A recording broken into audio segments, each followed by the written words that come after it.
Well, thank you so much for hosting us. This is one of the best rooms in St. Louis to play in. You'll see, it's a nice place. It's a nice place to play, and this is our favorite sort of thing to do, is to play chamber music in a chamber for a small group of people, the way it was designed. As was mentioned, our Arianna Quartet. Next year we will be celebrating our 30th year as a string quartet. This is our 30th year, but we didn't want to celebrate because we thought we'd jinx it. So we're going to celebrate next year.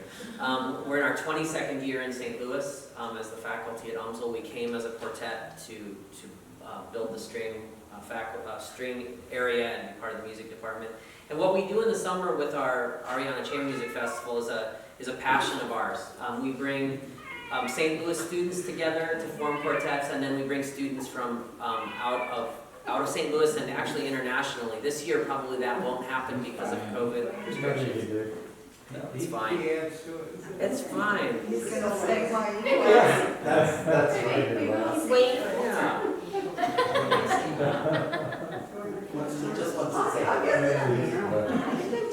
No, that's fine. We love having. That's good. That's normal. No, usually it's a dog walking toward us. But anyway, part of the festival that we do, we teach young musicians how to play in a string quartet, which may seem at face value sort of like, well, you play the music and you get 4 people and you just play.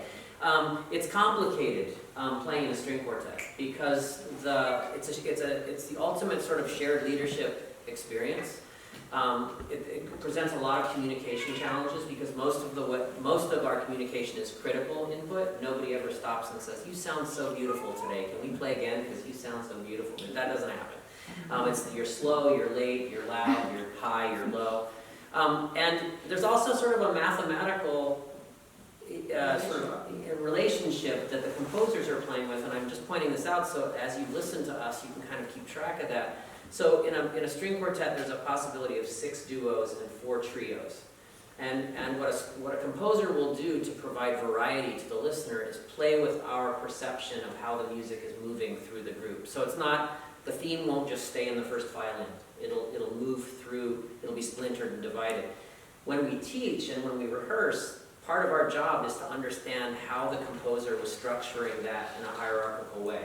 So in the end, it's this law of inequality that's constantly moving through the quartet. We never play equally.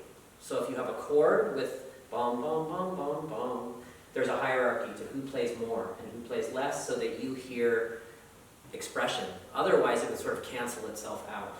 And the composer doesn't indicate that with markings. They won't say, you play softly, you play more loudly. They'll write one dynamic, everybody's going to play soft, and it's up to the interpreters to decide how we're going to pull the threads of what they've given us and out and sort of show that to you.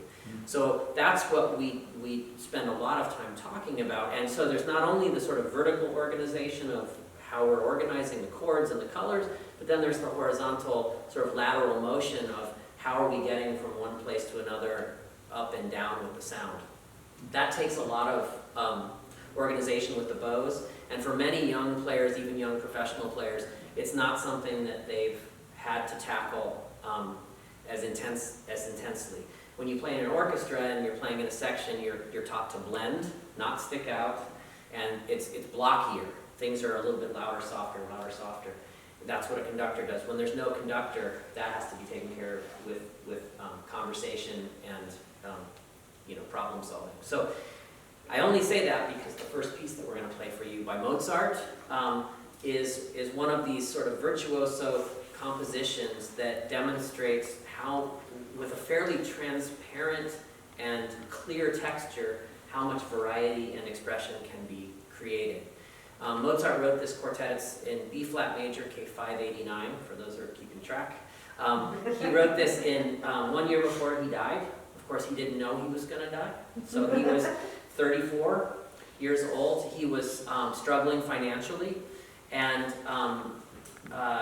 he decided to write a set of string quartets and dedicate them to the King of Prussia, who was an amateur cellist, in the hopes that he would buy them because he made the cello parts more prominent, which all cellists are thankful for.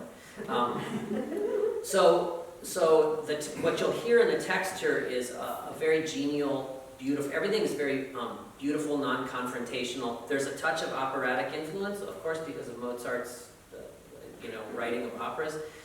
You'll hear some almost symphonic sounds and with power, but the clarity of the expression is quite striking. So it's a 4-movement piece, a sonata form first movement, a beautiful cantilena kind of melody opens the second movement in the cello and is passed to the first violin. And that's the slow movement. The third movement is a minuet and scherzo, which is kind of the most densely written movement in terms of the spininess. And then the last movement is just a light finale, very Juno. So this is Quartet in B-flat major, K589.